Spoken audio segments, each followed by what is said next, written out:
Bismillahirrahmanirrahim. Assalamualaikum warahmatullahi wabarakatuh. Alhamdulillah wa syukurillah binimatillah wa la hawla wa la quwata illa billah. Asyhadu an la ilaha illallah wa asyhadu anna Muhammadar Rasulullah. Rabbi shrahli sadari wa yassirli amri wahlul 'uqdatam min lisani yafqahu qawli.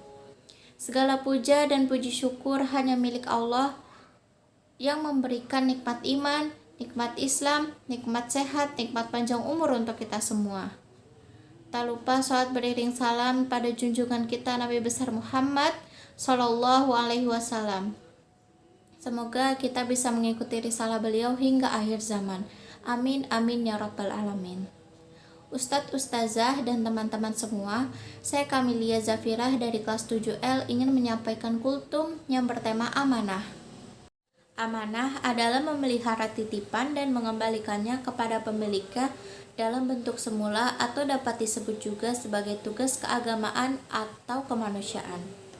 Sedangkan dalam pengertian yang sempit mencakup berbagai hal, diantaranya menyimpan rahasia orang lain, menjaga kehormatan orang lain, menjaga dirinya sendiri, menunaikan tugas-tugas yang diberikan kepadanya, serta hal yang lainnya. Amanah tak akan pernah lepas dalam kehidupan sehari-hari manusia. Mulai dari yang terkecil seperti perintah mengambil suatu barang sampai kepada hal besar seperti amanah mengemban sebuah jabatan. Amanah juga menjadi tugas yang diberikan oleh Allah kepada manusia sebagai hambanya. Menurut Asy-Syaikh Salim bin Id al-Hilali, amanah adalah sebuah perintah menyeluruh dan mencakup segala hal berkaitan dengan perkara-perkara yang dengannya seseorang terbebani untuk menunaikannya, atau ia dipercaya dengannya. Sehingga amanah ini mencakup seluruh hak-hak Allah atas seseorang, seperti perintah-perintahnya yang wajib dan juga meliputi hak-hak orang lain seperti barang-barang titipan. Amanah adalah sebuah kewajiban yang harus ditunaikan sebagaimana dalam firman Allah Subhanahu wa taala. Hai orang-orang yang beriman, janganlah kamu mengkhianati Allah dan Rasul, dan juga janganlah kamu mengkhianati amanah-amanah yang dipercayakan kepadamu, sedang kamu ketahui. Quran Surat Al-Anfal ayat 27. Muslimah merujuk pada ayat di atas tentang eksistensi kewajiban menjaga amanah sangat tinggi, sehingga terdapat kerugian ataupun konsekuensi yang berat jika amanah tersebut ditinggalkan, salah satunya termasuk pada ciri-ciri orang munafik.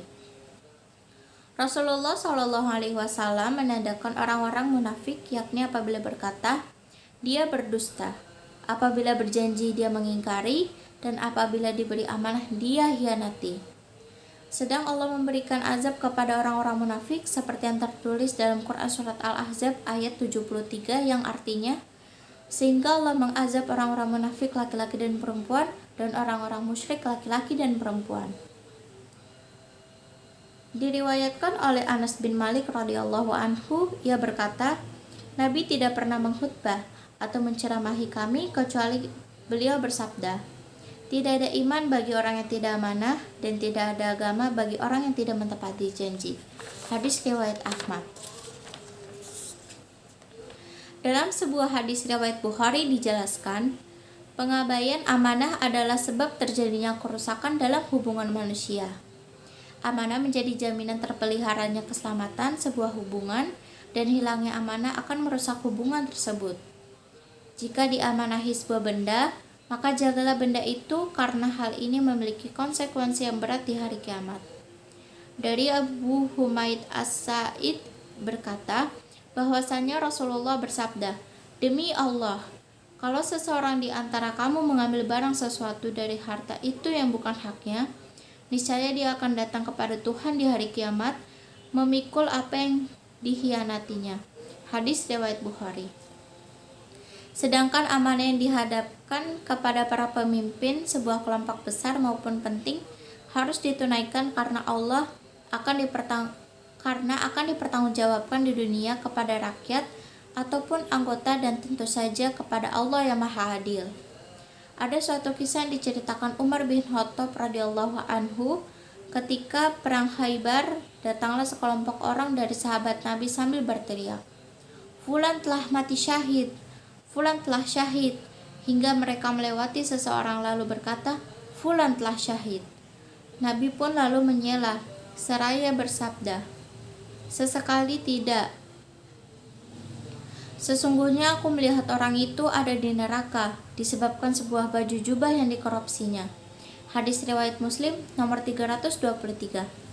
Merujuk pada kisah di atas, sungguh miris seseorang yang telah ikut dalam peperangan membalas Islam harus masuk ke dalam neraka karena sebuah jubah yang ia korupsi. Lantas bagaimana nasib mereka yang mengambil hak orang lain melebihi sebuah jubah? Wallahu a'lam. Amanah bagai emas yang bersinar, hingga ia perlu dijaga kilaunya.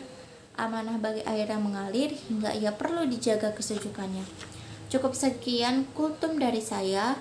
Wassalamualaikum warahmatullahi wabarakatuh.